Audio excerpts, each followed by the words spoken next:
नमस्ते। आपका स्वागत है ज्ञानास्त्रम चैनल में। यहाँ हम लेकर आते हैं आपके लिए फिजिक्स का सफर क्लास 9th के मोशन टॉपिक पर। हमारा उद्देश्य है आपको इस फैसिनेटिंग सब्जेक्ट में मदद करना जिससे आपकी फिजिक्स की समझ और ज्ञान बढ़ सके। हमारी वीडियोस आपको समझने में मदद करेंगे, आपको कॉन्सेप्ट क्लियर करने में सहायता करेंगे और आपको क्लास 9th का सिलेबस आसान और रोचक तरीके से समझाएंगे भी। अगर आप हमारे चैनल के साथ जुड़े रहते हैं तो हम आपके फिजिक्स के सफर में आपको आगे बढ़ने में साथ देंगे। तो इस चैनल को सब्सक्राइब कीजिए और हमारे साथ जुड़िए। फिजिक्स का अनोखा सफर ले ज्ञानास्त्रम आपको आगे बढ़ने में मदद करेगा। धन्यवाद। Hello everyone, this is Shivansh Prasad और आज हम लोग पढ़ने वाले हैं क्लास 9 सीबीएसई का मोशन फिजिक्स का। तो ये चैप्टर क्लास 9 फिजिक्स की स्टार्टिंग चैप्टर है। तो उम्मीद करते हैं कि मिलके इस चैप्टर के एंड तक भी पहुंचेंगे और एकदम डिटेल में चलेंगे। छोटी छोटी वीडियोस आएंगी। हो सकता है कि ज़्यादा वीडियोस बन जाए, बट उन्हें देख के आप डरिएगा मत, क्योंकि सब वीडियोस छोटी होंगी, डिटेल्ड होंगी और आपका धीरे धीरे चैप्टर में पकड़ बनते जाएगा। तो चलिए स्टार्ट करते हैं, कोई देरी नहीं। तो हमारे चैप्टर का नाम है मोशन। सो मोशन क्या होता है, क्यों होता है और कैसे होता है, 3 क्वेश्चन। ठीक है, तो सबसे पहले देखते हैं। एक आदमी है, एक आदमी क्या, मैं ही हुई है। ठीक है, एक स्मार्ट सा लड़का यानी मैं खड़ा हूँ ऐसे। अब मैं आपसे एक सवाल पूछता हूँ, क्या मैं मूव कर रहा हूँ? क्या मैं मूव कर रहा हूँ? तो आप कहिएगा कि नहीं, कोई भी देख के कहेगा नहीं। मैं खुद कहता हूँ कि मैं मूव नहीं कर रहा हूँ। ओके, मेरे पास बाल भी है मेरे पास बाल भी है। ओके, तो मैं मूव कर रहा हूँ, हाँ या ना? तो जवाब है ना। ठीक है, अब ये हूँ असली में, ठीक है, जो ज़्यादा स्मार्ट है इस बंदे से। सो अब मैं पूछता हूँ कि क्या अब मैं मूव कर रहा हूँ? तो आपका जवाब होगा हाँ। तो हुआ क्या? असल में सबकॉन्शियसली एक काम हो चुका है यहाँ। क्या हुआ है कि आपके दिमाग ने इस व्हाइट बोर्ड को एक रेफरेंस पॉइंट बना दिया है, एक बैकग्राउंड सेट कर दिया है, एक पर्सपेक्टिव आपका सेट हो चुका है। इसके रेफरेंस में, इसके रेस्पेक्ट में हमको आप जब देखते हैं तो आपको लगता है कि मैं मूव कर रहा हूँ। मेरी कहने का मतलब क्या है? मतलब है कि आपने सबसे पहले एक रेफरेंस पॉइंट सेट किया। जैसे आपके लिए मेरा रेफरेंस पॉइंट क्या है मेरे मोशन का, कि ये व्हाइट बोर्ड। जैसे ही मैं मूव कर रहा हूं तो मैं व्हाइट बोर्ड के रिस्पेक्ट में, मेरे बैकग्राउंड के रिस्पेक्ट में, ये रेफरेंस पॉइंट के रिस्पेक्ट में मैं मूव कर रहा हूं। ये हो गया, ये मेरी मोशन को डिफाइन किया इसने। उसी तरह कोई एलियन अगर हमें चांद से देख रहा हो इस वाले मैप को, तो वो क्या कहेगा कि हाँ भाई ये तो मूव कर रहा है। क्यों? क्योंकि अर्थ तो सन के अराउंड मूव कर रहा है ना। तो रिलेटिव मोशन है ये। क्या कहना चाह रहा हूं मैं कि अब हमारा रेफरेंस पॉइंट बदल गया। अब हमारा रेफरेंस पॉइंट है अर्थ, कि वो मूव कर रहा है तो ये भी मूव कर रहा है। हुआ क्या? रेफरेंस पॉइंट को और क्या कह सकते हैं? नजरिया। एक डायलॉग था ना, नजरिया बदलो दोस्त दुनिया बदल जाएगी। तो उसी तरह यहाँ पे जैसे ही आप अपना फ्रेम ऑफ रेफरेंस चेंज कीजिएगा, यानी अगर आप एक ट्रेन में बैठे हैं, ठीक है, ट्रेन में 2 दोस्त बैठे हैं, मैं हूँ और मेरा एक दोस्त है, और हम दोनों एकदम ऐसे बैठे हुए हैं और बोल रहे हैं कि हम लोग तो आराम से बैठे हुए हैं। तो हम दोनों एक दूसरे को क्या कहेंगे? हम दोनों रेस्ट में हैं, यही ना कहेंगे? हम दोनों रेस्ट में हैं, क्योंकि हमारा रेफरेंस पॉइंट अंदर है ट्रेन का। लेकिन कोई अगर बाहर से हमें देखे तो क्या कह रहा है, कहेगा कि हम लोग तो मोशन में है, क्योंकि वो रोड रोड को देख के एक रेफरेंस पॉइंट सेट किया, पटरी को देख के, और फिर जब ट्रेन मूव कर रही है तो ट्रेन के साथ हम भी मूव किए जा रहे हैं, तो वो लोग कहेगा कि हम लोग रेस्ट में नहीं, हम लोग मोशन में है, कहेगा ना। सो ये क्या बोला, इसका मतलब क्या है कि जैसे ही रेफरेंस पॉइंट चेंज होता है हमारी मोशन भी चेंज हो जाती है, मतलब हम लोग रेस्ट से मोशन में आ जाता है। ठीक है, सो मोशन को हम लोग बिना रेफरेंस पॉइंट के एक्सप्लेन नहीं कर सकते। Motion could not be explain without a reference point. समझे? तो अब मोशन का डेफिनेशन क्या हो जाएगा? मोशन को हम लोग लिख सकते हैं चेंज मोशन को चेंज इन पोजीशन लिख सकते हैं, ठीक है, चेंज इन पोजीशन,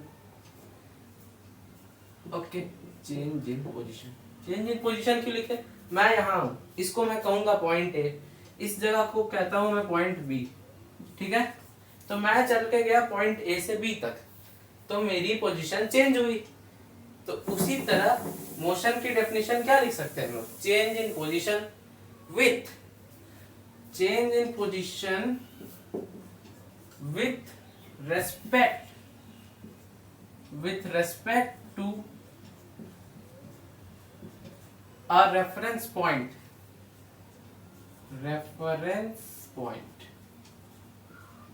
ठीक है। मेरे कहने का मतलब क्या है कि मैं जब पॉइंट ए से भी अपनी पोजीशन चेंज किया तो इस व्हाइट बोर्ड के रेस्पेक्ट में किया ना, उस पॉइंट्स के रेस्पेक्ट में किया ना।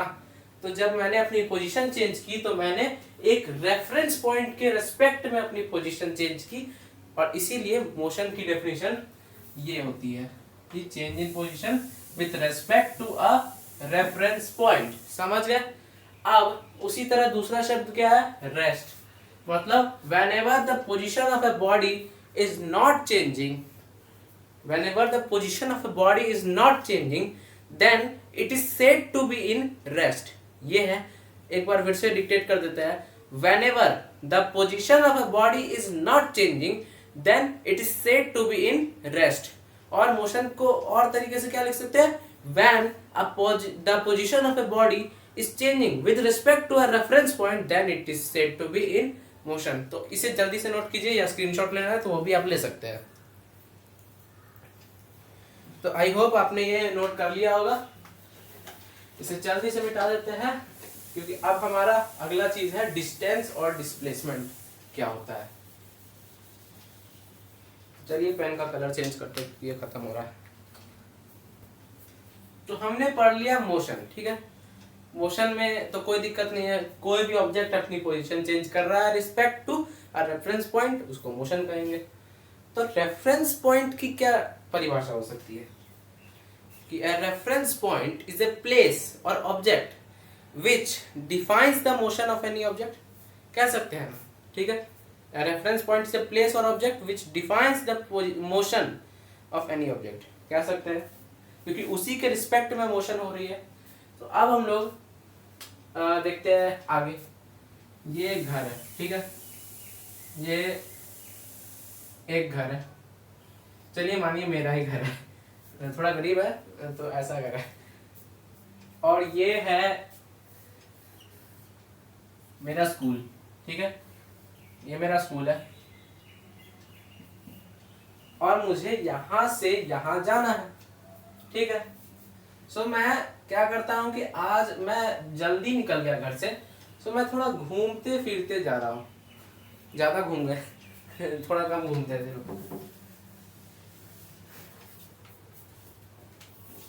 तो क्योंकि आज मैं घर से जल्दी निकला था, इसलिए मैं थोड़ा घूमते फिरते जा रहा हूँ। अब अगले दिन मैं और जल्दी निकलता हूँ तो और ज्यादा घूमते फिरते जा रहा हूँ। अगले दिन मैं क्या करता हूँ कि लेट हो जाता हूँ, तो मैं थोड़ा भागते भागते जाता हूँ, ठीक है, सीधा एकदम। तो अब ये मैं जब भागते गया तो मैंने बस 5 किलोमीटर का रास्ता तय किया और मैं स्कूल पहुंच गया। जब मैं घूमते फिरते जा रहा था तो मैंने 10 किलोमीटर का रास्ता तय किया, और जब मैं बहुत ज्यादा घूमते फिरते जा रहा था तब तो मैंने 15 किलोमीटर का रास्ता तय कर लिया। तो अब मैं पूछूंगा कि डिस्टेंस क्या है मेरा पहले दिन। मान के चलिए कि ये है डे 1, ठीक है, डे 1, डे 2 और डे 3, ठीक है। सो डे 1, डे 2, डे 3 ये है। तो अब हम अगर आपसे पूछे कि डे 1 में मेरा डिस्टेंस कितना है, तो आप कहिएगा 10 किलोमीटर। आपने ये नापा कैसे? तो डिस्टेंस की परिभाषा ये हो जाएगी कि टोटल पाथ ट्रेवल। मैं यहां से यहां गया तो मैंने डिस्टेंस नाप लिया, यहां तक कोई दिक्कत नहीं होनी चाहिए।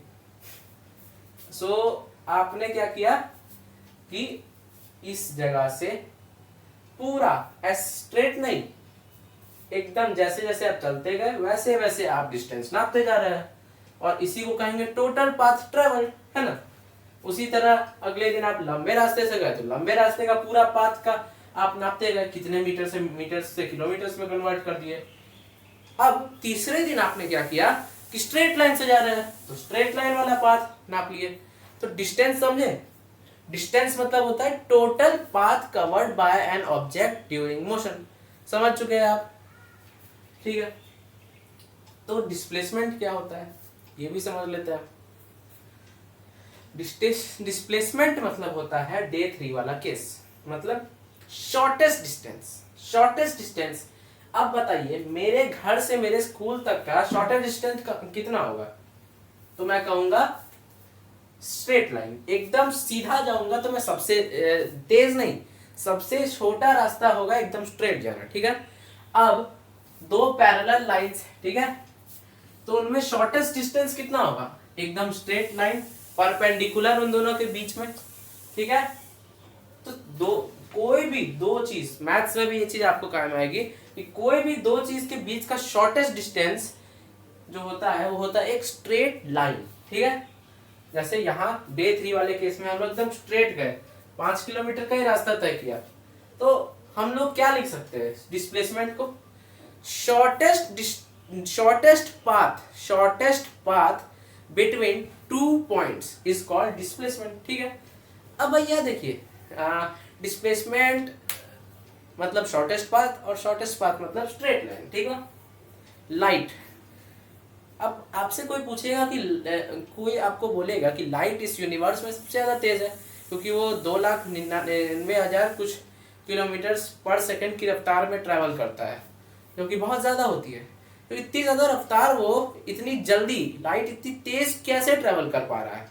इतनी तेजी से लाइट ट्रैवल कर रहा है, इतनी जल्दी वो अर्थ से सन से अर्थ तक पहुंच रहा है, कैसे? क्योंकि लाइट स्ट्रेट लाइन में ट्रैवल कर रहा है। लाइट हमेशा स्ट्रेट लाइन में ट्रैवल करता है, ठीक है। मतलब दिमाग वाला है लाइट, लाइट के पास बहुत दिमाग है ना। तो दो चीजों के बीच के शॉर्टेस्ट पाथ को हम लोग कहेंगे डिस्प्लेसमेंट, ठीक है। डिस्प्लेसमेंट की दूसरी डेफिनेशन क्या हो सकती है? Total distance travelled. कैसे हम बताते हैं? आप मान के चलिए, ओके मैंने इसे मिटा क्यों दिया, इसी से समझा सकते थे बट मिटा ही दिए हैं। तो अब हम लोग इसको थोड़ा और अच्छे से समझेंगे, क्योंकि मेरी ड्राइंग उतनी अच्छी नहीं है, इसलिए अब हम स्ट्रेट लाइन से बात करेंगे। क्या आवाज आ रहा है इससे? ए बी, ये मेरा घर है, ये क्या है? मेरा घर, ठीक है, मेरा घर। और ये क्या है? ये है विद्यालय, विद्यालय है ये, ठीक है। सो मेरे घर से विद्यालय तक का दूरी है 5 किलोमीटर, ठीक है। समझ गए इतना?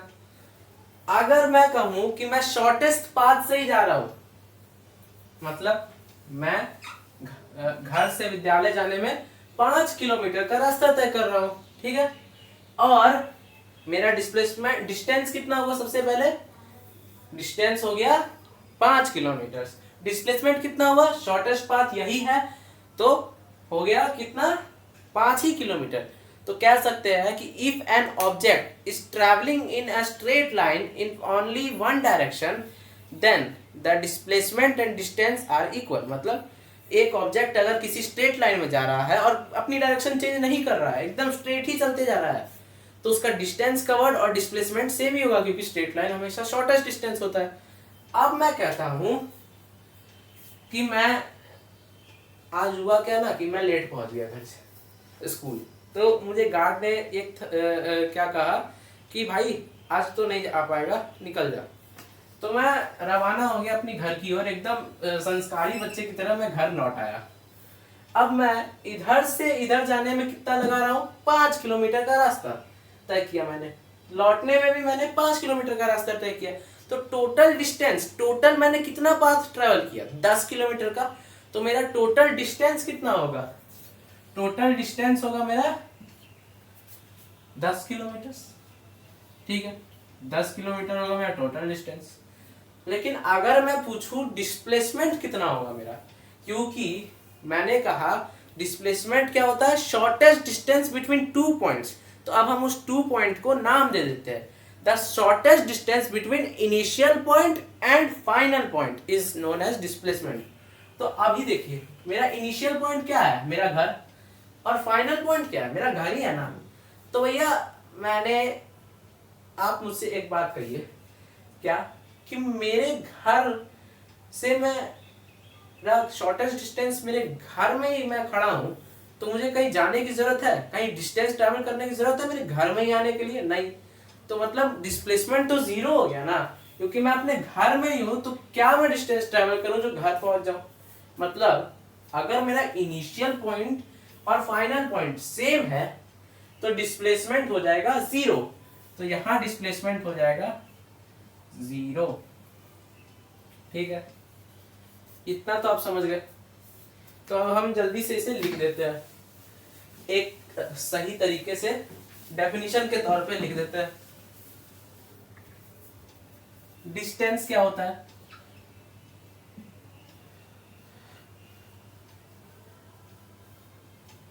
डिस्टेंस होता है टोटल पाथ ट्रेवल्ड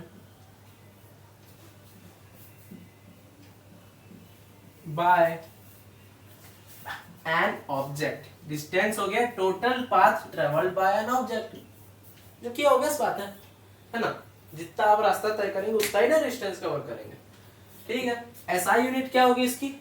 इसकी एसआई यूनिट होगी मीटर। इतना तो हमको लगता है 4 क्लास के बच्चे को इतना पता होगा। तो it's SI unit is metres, ठीक है। दो चीज जान गए हम। तीसरी चीज बाद में जानेंगे, पहले डिस्प्लेसमेंट के बारे में जान लेते हैं। यहाँ जान ही लीजिए, डिस्प्लेसमेंट का डिस्टेंस का सिंबल होता है डी, ठीक है, और डिस्प्लेसमेंट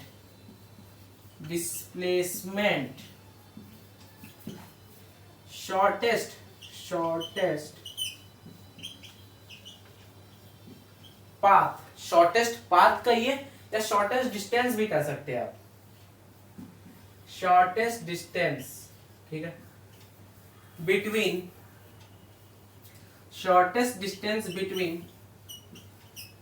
क्या कहा था मैंने, initial point and final point.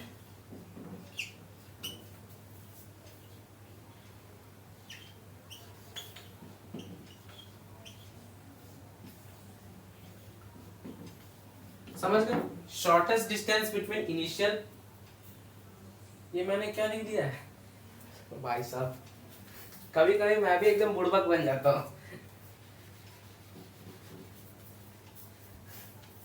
Shortest distance, okay, अब सही है। Shortest distance between initial point and final point समझ चुके हैं कि अगर ए यहां है और बी यहां है, मैं ऐसे जाऊंगा तो ये शॉर्टेस्ट डिस्टेंस होगा नहीं, ये बहुत ज्यादा समय लगेगा मुझे। लेकिन मैं ऐसे जाऊंगा तो इनिशियल पॉइंट और फाइनल पॉइंट के बीच मैं सबसे जल्दी पहुंचूंगा। तो shortest distance between initial point and final point, ये मेरा हो गया क्या, डिस्टेंस का वर्ड, ठीक है। और ये हो गया डिस्प्लेसमेंट, और इसको डिस्टेंस भी कह सकते हैं अगर आप ऐसे आए तो। ऐसा नहीं है कि आप अगर एक स्ट्रेट लाइन में चल रहे हैं और आप कहेंगे कि आपका डिस्प्लेसमेंट अगर 5 किलोमीटर से, ठीक है, अगर आप एक स्ट्रेट लाइन में 5 किलोमीटर चल रहे हैं तो कोई आपसे पूछेगा डिस्प्लेसमेंट कितना है, तो आप कहिएगा 5 किलोमीटर से। तो इसका मतलब ये नहीं है कि आपका डिस्टेंस जीरो हो जाएगा, डिस्टेंस भी 5 किलोमीटर रहेगा, ठीक है। तो shortest distance between initial point and final point, ऐसा यूनिट इसकी भी मीटर से होगी, ठीक है, ये भी ऑब्वियस सी बात है। और इसका सिंबल होता है एस। कैपिटल एस के सिंबल से डिस्प्लेसमेंट को हम लोग करते हैं क्या, डिनोट, ठीक है। शब्द भी भूल जाते हैं कभी कभी, सो इसको नोट कीजिए जल्दी से।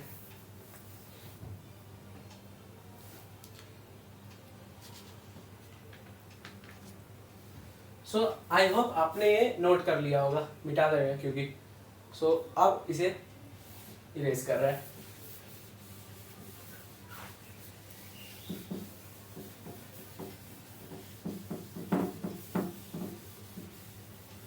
सो अब आगे क्या है, पाथ डिपेंडेंसी एंड इंडिपेंडेंसी। कहने का मतलब क्या है कि डिस्टेंस और डिस्प्लेसमेंट में पाथ इंडिपेंडेंट कौन है और पाथ डिपेंडेंट कौन है। तो पाथ डिपेंडेंट की बात करते हैं सबसे पहले, पाथ इंडिपेंडेंट डिस्टेंस की बात करते हैं सबसे पहले। डिस्टेंस एक फाइनल पॉइंट, एक इनिशियल पॉइंट है, ये एक इनिशियल पॉइंट है, ठीक है, और ये है final point B. Point A is my initial point, यहां मैं पहले से हूं, ठीक है, ये हूं मैं जो यहाँ एकदम खड़ा है, ठीक है, और मुझे जाना है यहाँ, ठीक है। तो अब देखते हैं क्या करना है। मैं जाता हूं सबसे पहले, एक दिन मैं ऐसे यहाँ ऐसे पहुंचा, ठीक है, दूसरे दिन मैं ऐसे पहुंचता हूं, और तीसरे दिन मैं ऐसे पहुंचता हूं, ठीक है। यहां तक आप समझ रहे हैं कि पहले दिन मैंने क्या किया कि ऐसे पहुंचा,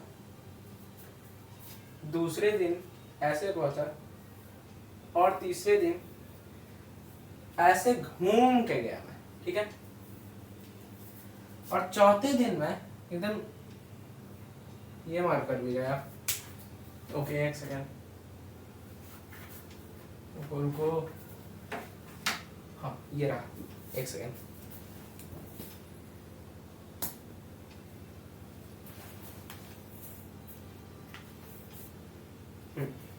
सो अब देखिए क्या होता है, यहां पे मेरे डिस्टेंस है 7 मीटर्स, ठीक है, यहाँ है 10 मीटर्स, और यहाँ है 8 मीटर्स, ठीक है, समझ रहे। मतलब कि मैं जब पाथ बदलता हूं, अपनी पाथ को मैंने बदल दिया, देख रहे हैं, ये पाथ ए है, पाथ बी, पाथ सी है, और कई बहुत सारे पाथ है मेरे पास। तो मैं जब अपनी पाथ बदल देता हूं तो मेरा डिस्टेंस भी बदल जाता है ना, बदल रहा है कि नहीं। 7 अलग है, 10 अलग है, और 8 अलग है। जैसे ही मैंने अपना पाथ बदला, मेरा डिस्टेंस भी बदलता ही जा रहा है। तो मतलब डिस्टेंस जो हो गया पाथ डिपेंडेंट हो गया, मतलब डिस्टेंस की वैल्यू हमेशा पाथ पे डिपेंड करेगी। अगर पाथ बदला तो डिस्टेंस की वैल्यू भी बदल जाएगी, ठीक है। अब हम लोग बात करते हैं जल्दी से डिस्प्लेसमेंट की। डिस्प्लेसमेंट में क्या नहीं बदलेगी, देख लेते हैं। वही बात है, मैं यहाँ हूँ और मुझे जाना है यहाँ। पहले दिन मैं ऐसे गया, दूसरे दिन मैं ऐसे गया, और तीसरे दिन मैं ऐसे गया, ठीक है। पहले दिन अगर मैं पाथ ए से गया, इसका नाम पाथ ए तो इसका है पाथ 1, पाथ 2 एंड पाथ 3। इसका डिस्टेंस है 7 मीटर, इसका डिस्टेंस है 5 मीटर, और इसका डिस्टेंस है 8 मीटर, ठीक है। मैं पाथ चेंज कर रहा हूं तो मेरी डिस्टेंस की वैल्यू हमेशा चेंज कर जा रही है ना। जैसे मैं पाथ 1 से जाता हूं तो मेरी डिस्टेंस 7 हो जाती है, 2 से जाता हूं तो 5 हो जाती है, और 3 से जाता हूं तो 8 मीटर से ट्रैवल करना पड़ता है। मतलब पाथ चेंज करने पे डिस्टेंस की वैल्यू बदल जाती है। Distance is path dependent. But अगर हम पाथ 1 से जाए तो डिस्प्लेसमेंट कितना होगा, मतलब इन दोनों के बीच का शॉर्टेस्ट पाथ क्या होगा। अगर हम लोग पाथ 1 से ट्रैवल कर रहे हैं तो फिर भी तो इन दोनों के बीच का शॉर्टेस्ट पाथ जो होगा वो पाथ 2 ही ना होगा, मतलब 5 मीटर ही ना होगा। इन दोनों के बीच का शॉर्टेस्ट डिस्टेंस तो 5 मीटर ही होगा ना। अगर मैं कहूं कि मैं पाथ 1 से गया तो मेरी डिस्टेंस ट्रेवल्ड तो हो जाएगी 7 मीटर, लेकिन डिस्प्लेसमेंट कवर्ड होगी सिर्फ 5 मीटर, क्योंकि शॉर्टेस्ट डिस्टेंस को हम लोग देख रहे हैं। अब इसको एक ट्राइंगल की मदद से और अच्छे से समझ सकते हैं। एक राइट एंगल ट्राइंगल है, और मैं कहता हूं कि ओके ये पॉइंट ए बी सी, मैं यहां हूं, ठीक है, मैं ये हूं, मुझे यहां जाना है तो मैं ऐसे जाता हूं, ऐसे। ये 3 मीटर का डिस्टेंस और ये 4 मीटर का डिस्टेंस, टोटल मुझे कितना ट्रेवल करना पड़ गया, 7 मीटर का डिस्टेंस, ऐसे और ऐसे जाने के कारण। पहले A to B गए और B to C गए, डिस्टेंस ट्रेवल्ड कितना हो गया, 7 मीटर। लेकिन डिस्प्लेसमेंट जब कहेंगे तो इन दोनों के बीच का शॉर्टेस्ट डिस्टेंस देखेंगे, ये है AC, AC is the shortest distance, और ये है 5 मीटर। तो मेरा डिस्प्लेसमेंट होगा 5 मीटर। यानी अगर हम अपना पाथ बदल भी दे फिर भी हमारा डिस्प्लेसमेंट की वैल्यू कभी नहीं बदलेगी। अब इसका बेस्ट एग्जांपल है माउंट एवरेस्ट। आपने माउंट एवरेस्ट की खोज से पहले सबसे हाईएस्ट पीक कौन सी थी वर्ल्ड की? मतलब माउंट एवरेस्ट जब खोजा नहीं गया था तब वर्ल्ड की सबसे हाईएस्ट पीक वर्ल्ड पे कौन सी मौजूद थी? आंसर इसका क्या है कमेंट में दीजिए। जो जो कह रहे हैं कोई और पहाड़ का नाम वो गलत है, क्योंकि माउंट एवरेस्ट की खोज से पहले भी तो माउंट एवरेस्ट धरती पे ही ना मौजूद था। तो उसी तरह डिस्प्लेसमेंट, हम लोग डिस्प्लेसमेंट वाले रास्ते शॉर्टेस्ट पाथ से जाए चाहे ना जाए, शॉर्टेस्ट पाथ तो वही रहेगा ना। इसलिए डिस्प्लेसमेंट इज पाथ इंडिपेंडेंट। क्या है, दो पॉइंट्स और लिखिए। Distance is path dependent and displacement is path independent. समझ गए? अब हम लोग जाते हैं डायरेक्शन पे। डायरेक्शन पे क्या, डायरेक्शन पे देखते हैं। एक सेकेंड, आप इन दोनों पॉइंट्स को नोट कर लीजिए। डिस्टेंस को मैं डी से लिखूंगा। डिस्टेंस इज पाथ डिपेंडेंट, ठीक है। Distance is path dependent and displacement S से डिनोट होता है इज पाथ इंडिपेंडेंट, ठीक है। इंडिपेंडेंट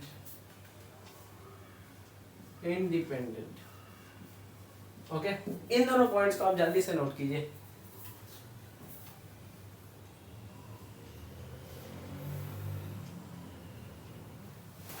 ओके, तो चलिए देखते हैं डायरेक्शन की कहानी, देखते हैं क्या है डायरेक्शन में क्या होता है, देखते हैं। ये है पॉइंट ए, यहां से जाना है मुझे पॉइंट बी, ठीक है। मैं यहाँ खड़ा हूं, एकदम नन्ना मुन्ना सा मैं हूं और एकदम प्यार से मैं यहाँ खड़ा हूं क्योंकि मुझे यहाँ जाना है, ठीक है। यहाँ मेरा कोई दोस्त रहता है और मुझे उसके साथ पबजी खेलना है, तो मैं यहाँ जाना चाह रहा हूँ, ठीक है।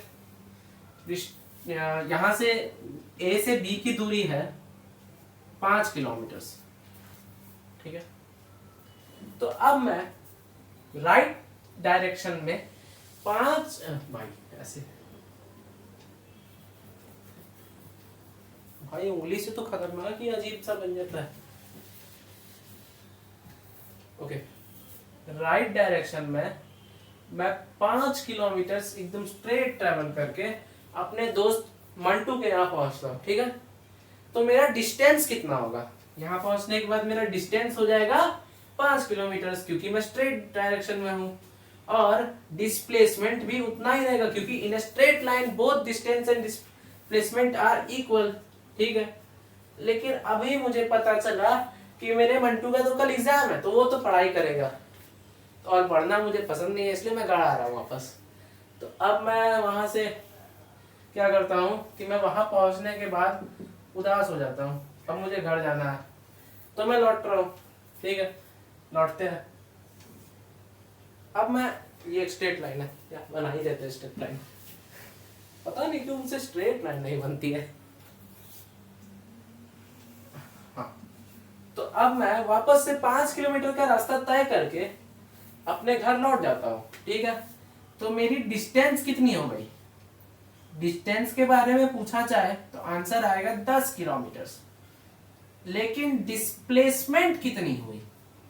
तो आपका जवाब होगा कि भाई आपका इनिशियल पॉइंट और फाइनल पॉइंट तो सेम ही है, तो डिस्प्लेसमेंट कितना होगा? 0। अब आपने एक चीज देखी कि डायरेक्शन से डिस्प्लेसमेंट को फर्क पड़ गया। तो अब यहां पे क्या हुआ देखते हैं। मैंने यहाँ 5 किलोमीटर का रास्ता तय किया, ठीक है, और फिर 5 किलोमीटर का रास्ता तय किया। डिस्टेंस पे आपने क्या किया? दोनों को ऐड कर दिया, टोटल पाथ ट्रेवल्ड, सही है। डिस्प्लेसमेंट में आपने देखा कि आपने सिर्फ ये नहीं देखा कि आपने कितना रास्ता तय किया, आपने ये भी देखा कि आपने कितना रास्ता किस डायरेक्शन में तय किया। आपने 5 किलोमीटर राइट डायरेक्शन में तय किया और 5 किलोमीटर लेफ्ट डायरेक्शन में तय किया। अगर डायरेक्शंस अपोजिट होंगे तो डिस्प्लेसमेंट की वैल्यू बदल जाएगी, मतलब डिस्प्लेसमेंट को डायरेक्शन से फर्क पड़ा। अगर हम आपको सिर्फ बोल दे कि मैंने 5 किलोमीटर ट्रैवल किया और फिर 5 किलोमीटर ट्रैवल किया, तो आपका डिस्प्लेसमेंट कैसे निकाल दीजिएगा? आपको पूछना पड़ेगा ना कि फिर जब दोबारा तुमने 5 किलोमीटर ट्रैवल किया तो किस डायरेक्शन में किया, वापस लौट गए कि आगे बढ़े? तो वही बात है कि डिस्प्लेसमेंट को डायरेक्शन से फर्क पड़ता है। तो हम लोग इसको क्या लिख सकते हैं? Displacement is direction dependent, direction पे डिस्प्लेसमेंट डिपेंड करता है। कुछ याद है 8 क्लास का? वेक्टर स्केलर, 2 शब्द थे ना। वेक्टर मतलब जिसके पास मैग्नीट्यूड और डायरेक्शन दोनों हो। मैग्नीट्यूड क्या होता है? न्यूमेरिकल वैल्यू, है ना। न्यूमेरिकल वैल्यू, किसी भी चीज की न्यूमेरिकल वैल्यू को हम लोग कहते हैं मैग्नीट्यूड, है ना। और डायरेक्शन मतलब जिस दिशा में आप जा रहे हैं। और क्या होता है डायरेक्शन? आपको थोड़ी ना चतुर्मालिंगम बनना एकदम। तो न्यूमेरिकल वैल्यू, मैग्नीट्यूड और डायरेक्शन। तो मैग्नीट्यूड और डायरेक्शन जिसमें है, उस दोनों है, उसको कहेंगे वेक्टर क्वांटिटी। और जिसमें सिर्फ मैग्नीट्यूड है, डायरेक्शन नहीं है, उसको कहेंगे स्केलर क्वांटिटी। ठीक है, तो चलिए देखते हैं कि मैग्नीट्यूड और डायरेक्शन किसमें है, डिस्प्लेसमेंट और डिस्टेंस में। मैंने कहा कि डिस्प्लेसमेंट को डायरेक्शन से फर्क पड़ता है, डायरेक्शन से फर्क पड़ता है।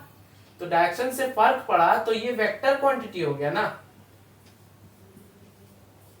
ठीक है। और ये क्या हो गया? इसको कोई फर्क पड़ा डायरेक्शन से? हाँ, ये तो यहाँ भी 5 + 5 10 कह रही है, तो ये हो गया। ओ भाई साहब, ये क्या है? Scalar quantity. ठीक है, यहां तक आप समझ गए। तो अब हम लोग थोड़ा क्लास 8 में ही आ जाते हैं ना, क्या कभी कभी पुरानी यादें ताजा कर लेते हैं। चलिए, फोर्स से हमें मतलब नहीं है, नेट फोर्स से मतलब है। मतलब आपने इस डायरेक्शन में 5 न्यूटन का फोर्स लगाया और इस डायरेक्शन में 10 न्यूटन का फोर्स लगाया, तो आपकी नेट फोर्स कितनी हो गई? तो आप कहिएगा कि मेरी नेट फोर्स हो गई 5 न्यूटन टुवर्ड्स लेफ्ट। आप यही कहिएगा ना कि मेरी नेट फोर्स लेफ्ट डायरेक्शन में 5 न्यूटन हो गई। या फिर आप इसको डायरेक्टली कह सकते हैं -5 न्यूटन, क्योंकि आपने लेफ्ट साइड वाले डायरेक्शन को कह दिया माइनस में, माइनस वाली वैल्यू ले ली इसकी और इसकी पॉजिटिव वैल्यू ले ली। तो आपने किया क्या कि एक साइड के फोर्स की वैल्यू पॉजिटिव ले ली, दूसरे की वैल्यू निगेटिव ले ली और दोनों को ऐड कर दिया। यहां आपने किया क्या? 5 newton plus -10 newton which is equal to -5 newton. आपने यही किया न्यूटन, ठीक है। तो आपने यहां पे जिस तरीके से इन्हें ऐड किया तो हमारा निकल के आया नेट फोर्स। उसी तरह नेट डिस्टेंस अगर हम ऐड करें तो क्या होगा? वापस से उसी जगह पे आ जाते हैं। क्या? ये मेरा घर, ये मेरे दोस्त का घर, ठीक है। दोस्त का घर ज्यादा बड़ा है क्योंकि वो अमीर है। अब क्या है? दोनों के बीच 5 किलोमीटर का फासला, ठीक है। मैं इधर पहले ट्रेवल किया और फिर वो वापस लौटना पड़ गया, ठीक है। तो डिस्प्लेसमेंट या नेट डिस्टेंस ट्रेवल्ड कितना होगा? एक साइड के डिस्टेंस को कर लेते हैं +5 किलोमीटर्स और दूसरे साइड के डिस्टेंस को कह देते हैं -5 किलोमीटर्स, ठीक है। तो मेरी टोटल डिस्प्लेसमेंट डिस्टेंस कितनी हो गई? नेट डिस्टेंस हो गई 0। तो मतलब डिस्प्लेसमेंट को हम लोग नेट डिस्टेंस भी कह सकते हैं ना। Net distance travelled is also known as displacement. तो इससे हमें एक और चीज पता चली कि जब भी हम लोग डिस्प्लेसमेंट लिखते हैं हमें एक डायरेक्शन भी लिख देनी चाहिए। जैसे मान लीजिए कि मैं फिर अपने दूसरे दोस्त के यहाँ गया जिसका घर मुझसे 2 किलोमीटर दूर है। तो मैंने क्या किया? टोटल डिस्टेंस देखते हैं। 5 किलोमीटर का रास्ता इधर ट्रेवल किया, 5 किलोमीटर इधर ट्रेवल किया तो 10 किलोमीटर हो गया। फिर 2 किलोमीटर इधर ट्रेवल किया तो टोटल डिस्टेंस कितना हो गया? 12 किलोमीटर। लेकिन जब मैं कहूं कि डिस्प्लेसमेंट कितना हो गया, तो 5 प्लस माइनस 7, 5 प्लस 2 है ना, इधर का डिस्टेंस को पॉजिटिव, इधर का डिस्टेंस को नेगेटिव, -2 मीटर्स में आ गया हमारा, किलोमीटर्स में आ गया हमारा क्या, डिस्प्लेसमेंट या नेट डिस्टेंस। तो आप या तो इसे साइन लगा के लिख दीजिए -2 या +2, या फिर माइनस प्लस का चक्कर आप में, ठीक है, आप मानिए। आपको क्वेश्चन में लिख देना होगा कि towards the body distance cover towards left is negative and towards right is positive, आपको लिख देना चाहिए। या फिर आप सीधा डिस्प्लेसमेंट की डायरेक्शन ही बता दीजिए आंसर में कि 2 किलोमीटर्स टुवर्ड्स लेफ्ट, ठीक है, आप ये भी कर सकते हैं, ठीक है। तो डिस्प्लेसमेंट निकालने का तरीका सीख गए, ठीक है। तो हम इससे क्या कंक्लूड किए, ये इतना जो हम लोग अभी पढ़े डिस्प्लेसमेंट डायरेक्शन के बारे में, इससे हम लोग ये कंक्लूड करते हैं कि displacement is vector, displacement is vector, ठीक है, and distance is scalar, distance is scalar, ठीक है। Displacement is vector and distance is scalar. जल्दी से इसे नोट कीजिए। तो नोट तो हो गया होगा। थ्योरी पार्ट में आज के लिए बस इतना ही दोस्तों, कितना पढ़ेंगे एक दिन में, हाँ बट कुछ क्वेश्चंस प्रैक्टिस कर लेने चाहिए ना। तो चलिए करते हैं। सबसे पहले तो आप मुझे ये बताइए, डिस्टेंस और डिस्प्लेसमेंट दोनों की एसआई यूनिट सेम होती है या डिफरेंट होती है, और अगर सेम होती है तो क्या होती है, और डिफरेंट होती है तो क्या होती है ऑब्वियस जी। आंसर है मीटर। अब हम लोग क्वेश्चंस देख लेते हैं जी। मैंने कुछ क्वेश्चंस नोट करके रखे हैं, देखते हैं। सो भैया हमारा पहला क्वेश्चन है, जल्दी से लिख देते हैं और इसका आंसर देने का आपको टाइम मिलेगा अकॉर्डिंग टू क्वेश्चन। देखते हैं चलिए। जैसे अब प्लेस और ऑब्जेक्ट है ना, इस 15-15 सेकेंड काफी है, न्यूमेरिकल क्वेश्चन नहीं है। ओके, क्वेश्चन है हमारा, क्वेश्चन क्या है क्वेश्चन, अ प्लेस और object used for comparison to determine if another object is in motion. मतलब कि एक ऐसी जगह या कोई ऐसी चीज जिसे हम लोग यूज कर सकते हैं कंपेयर करने के लिए, कोई चीज मोशन में है या नहीं। ऑप्शन है ए में है कंपैरिजन पॉइंट, हाँ, तो ये 4 ऑप्शन है। 15 सेकंड का टाइम है, जल्दी से सोचिए कि इनमें से क्या हो सकता है, क्योंकि मैंने ये अभी थोड़ी देर पहले ही बताया। And your time starts now.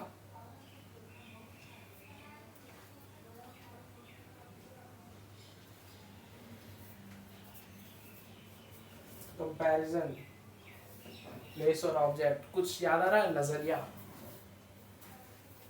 So time up and your answer is motion detector.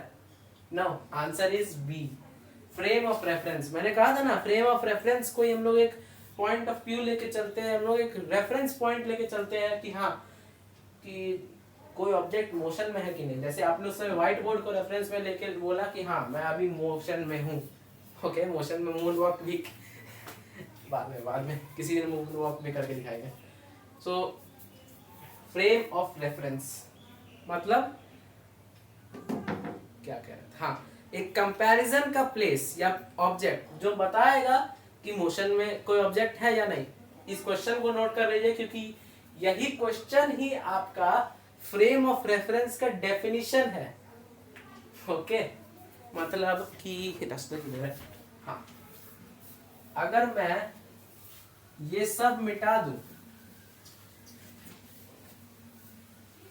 तो ये है फ्रेम ऑफ रेफरेंस का डेफिनेशन। देखते हैं। Okay, next question. सो अगला क्वेश्चन ओरल टाइप का ही है। एक रोलर कोस्टर, नहीं सॉरी, क्या कहते हैं इसे, जाइंट व्हील। एक जाइंट व्हील है, छोटी वाली जाइंट व्हील है, और आपका दोस्त विनोद, ठीक है, विनोद यहाँ बैठा है बाकी सीट्स खाली है, और डर के हमारे दुबक के बैठा है इस जाइंट व्हील में। और जाइंट व्हील क्या है कि एक ऐसे पूरा राउंड मारती है, ठीक है, एक पूरा राउंड मारा बस एक, और विनोद यहां से वापस यहाँ। So after completing one round in a giant wheel the giant wheels dash is zero. एक राउंड मारने के बाद जाइंट व्हील का क्या जीरो हो जाएगा, देखते हैं। जाइंट व्हील का रेफरेंस पॉइंट जीरो हो जाएगा, लेंथ जीरो हो जाएगा, डिस्प्लेसमेंट जीरो हो जाएगा, डिस्टेंस जीरो हो जाएगा, या विनोद का डर जीरो हो जाएगा। देखते हैं 15 सेकेंड वहीं से। क्या? Displacement, reference point, length, distance, या विनोद का डर?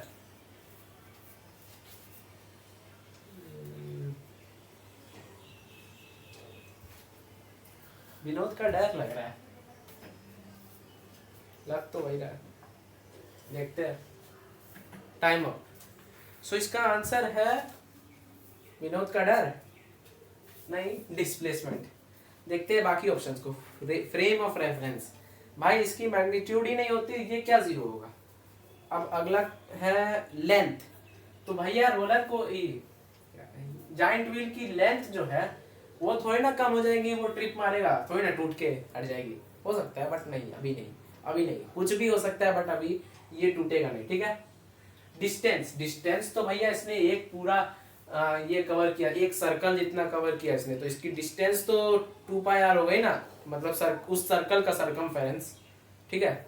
इससे रिलेटेड भी क्वेश्चंस आपके एग्जाम में पूछे जाएंगे, नेक्स्ट सेशन में देखते हैं।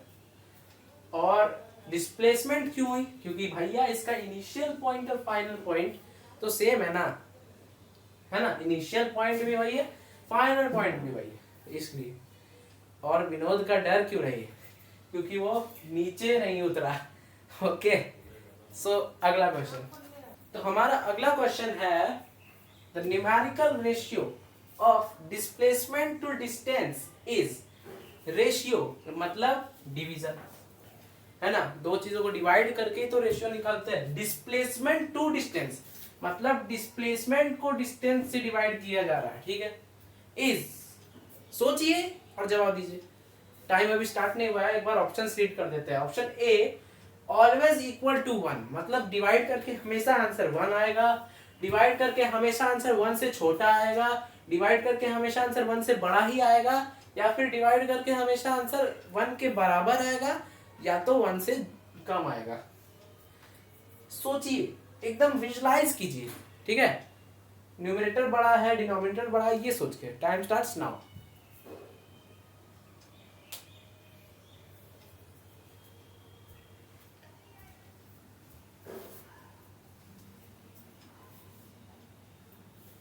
Time up. देखिए, इसका जवाब होगा ऑप्शन डी।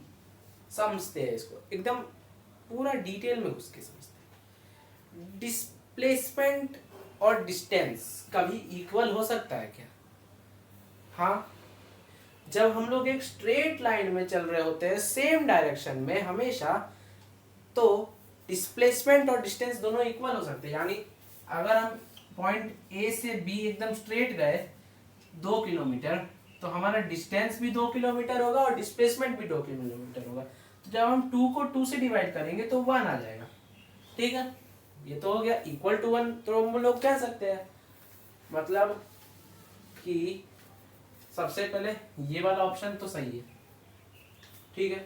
मतलब ये और ये ऑप्शन गलत है, ठीक है। कौन से दो ऑप्शन सही बचे? ये और ये।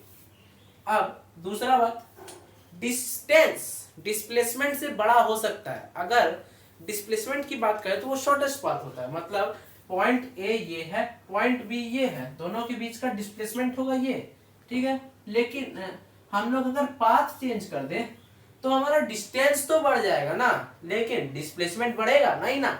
डिस्प्लेसमेंट तो फिर भी वही रहेगा, क्योंकि वो तो पाथ इंडिपेंडेंट होता है।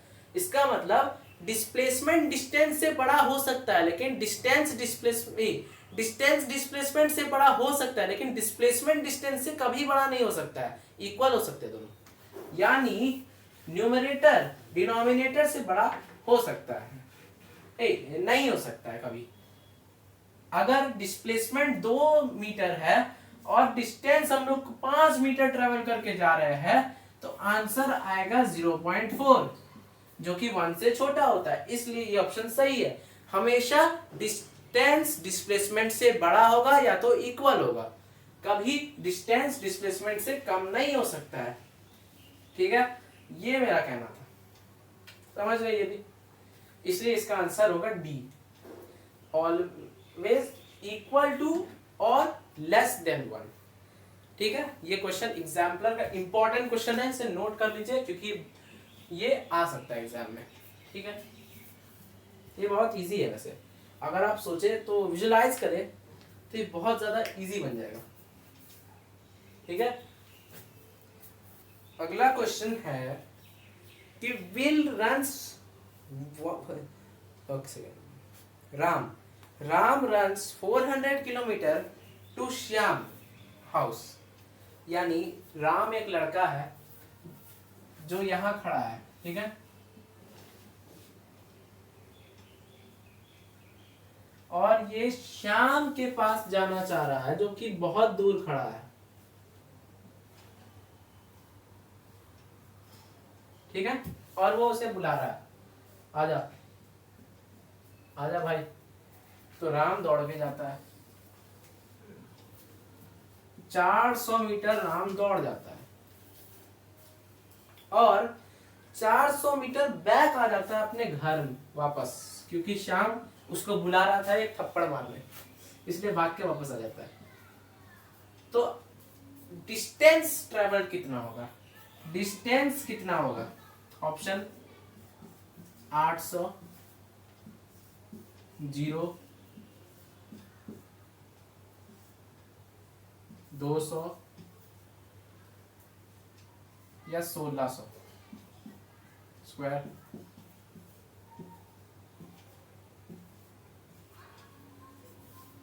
Time starts now.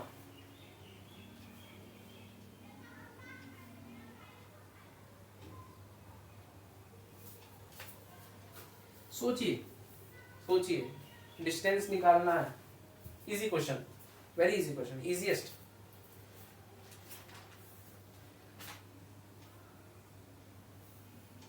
आंसर है,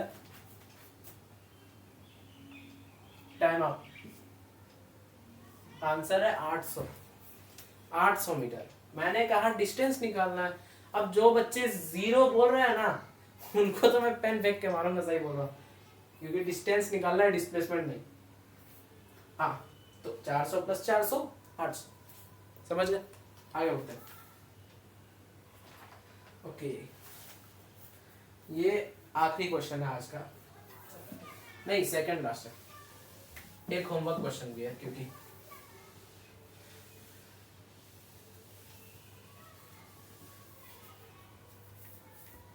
ये क्वेश्चन, इसको हम लोग सॉल्व करेंगे साथ में मिलकर। ठीक है, a person walks 50 metres directly towards north ऊपर मान के चलते हैं। ठीक है, 50 मीटर वो नॉर्थ की तरफ भागता है। ठीक है, यहाँ आ गया। उसके बाद 32 मीटर डायरेक्टली टुवर्ड्स साउथ, फिर वो 32 मीटर साउथ की तरफ भागता है। ठीक है, तो उसका डिस्प्लेसमेंट कितना होगा? ऊपर वाले को पॉजिटिव ले लीजिए, नीचे वाले को नेगेटिव ले लीजिए, पॉजिटिव और नेगेटिव को ऐड करना है। Net distance is equal to displacement होता है, इसलिए। ठीक है, पॉजिटिव और नेगेटिव वाले को ऐड कर लीजिए, 18 मीटर्स है ना। यानी बंदे का इनिशियल पॉइंट ये है और फाइनल पॉइंट ये है, तो इतना डिस्टेंस वो बोल रहा है, कितना होगा? कितना होगा? कोई भी आदमी लॉजिक ला के बोलेगा 50 - 32 18 मीटर्स, समझ रहे? एक आदमी पहले यहाँ 50 मीटर ऊपर दौड़ता है और फिर 32 मीटर नीचे आ जाता है, तो डिस्प्लेसमेंट कितना कवर किया? तो 18 मीटर ही ना किया। ऊपर जाने वाले को पॉजिटिव ले लीजिए, नीचे वाले को नेगेटिव ले लीजिए, हो जाएगा। Easy question. आखिरी क्वेश्चन है, आखिरी क्वेश्चन होमवर्क क्वेश्चन है, और अगली बार हम कोशिश करेंगे कि जो कमेंट में इसका सही आंसर दिए उनके नाम हम व्हाइट बोर्ड पे लगाएंगे। ठीक है, तो क्वेश्चन ये है कि एक्सीलरेशन, ठीक है, डिस्प्लेसमेंट, फोर्स और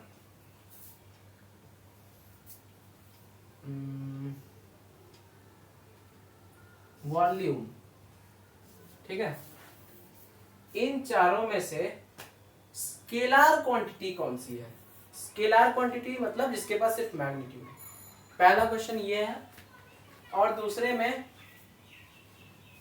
आपको बताना है, ओके पूरा ही मिटा देते हैं ना,